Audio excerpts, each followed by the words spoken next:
மரவள்ளிக்கிழங்கு பொரியல்.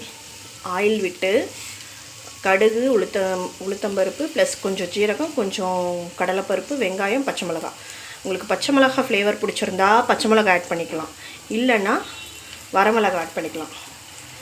மரவள்ளிக்கிழங்கை நல்லா வேக வச்சு இந்த மாதிரி கட் பண்ணி எடுத்துக்கணும். கட் பண்ணி எடுத்ததும் இது நல்லா வெங்காயம் வதங்கினதுக்கப்புறமா இந்த மரவள்ளிக்கிழங்கை போட்டு லைட்டாக மஞ்சள் பொடி, மரவள்ளிக்கிழங்குலேயே ஏற்கனவே நம்ம உப்பு போட்டு வேக வச்சுருப்போம் இல்லையா, நமக்கு அதுக்கு ஓகேனா உப்பு இன்னும் கொஞ்சம் கூட இந்த ஆனியன் கூட கொஞ்சம் லேசாக சால்ட்டு போட்டு லைட்டாக மஞ்சள் பொடி போட்டு இது பண்ணிக்கலாம், வறுத்துக்கலாம். நல்லா ஃப்ரை பண்ணால் அதுலேயே சிம்லேயே வச்சிங்கன்னா நல்லா ஃப்ரையாக நம்ம பொட்டேட்டோ ஃப்ரை மாதிரியே இருக்கும். வேணும் அப்படின்னா நீங்கள் காரம் மிளகாத்தூள் கூட லைட்டாக ஆட் பண்ணிக்கலாம், வேறு லெவலில் டேஸ்ட் இருக்கும். லாஸ்ட்டாக வந்து கொஞ்சமாக தேங்காய் பூ தூவி ஆஃப் பண்ணிட வேண்டியதான். சூப்பராக இருக்கும்.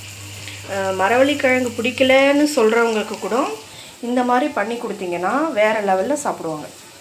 ட்ரை பண்ணி பாருங்கள். ட்ரை பண்ணி பார்த்துட்டு சொல்லுங்கள் எப்படி இருக்குது இந்த ரெசிபின்னு. அடுத்த ஸ்டெப் என்னென்னு பார்ப்போமா? இந்த மாதிரி கட் பண்ணி போட்டுட்டு நல்லா இதை வந்து பரட்டி விட்டுருங்க. இதில் வந்து லைட்டாக மஞ்சள் பொடி போட்டுட்டு காரம் உப்புலாம் கரெக்டாக இருக்கான்னு பார்த்துட்டு, ஓகே இல்லைன்னா கொஞ்சம் லைட்டாக மிளகாத்தூள் போட்டுக்கலாம், நல்லாயிருக்கும். கடைசியாக தேங்காய் துருவல் போட்டிங்கன்னா இன்னும் டேஸ்ட்டு வேறு லெவலில் இருக்கும். ட்ரை பண்ணி பாருங்கள், சூப்பராக இருக்கும். நல்லா கலர்ஃபுல்லாக இருக்குல்ல. That's all. இன்னும் நான் இன்னும் தேங்காய் துருவல் போடல. தேங்காய் துருவல் போட்டால் ரெடி. அப்படியே ஒரு சிம்லேயே வச்சுருங்க ஒரு 5 நிமிஷம்.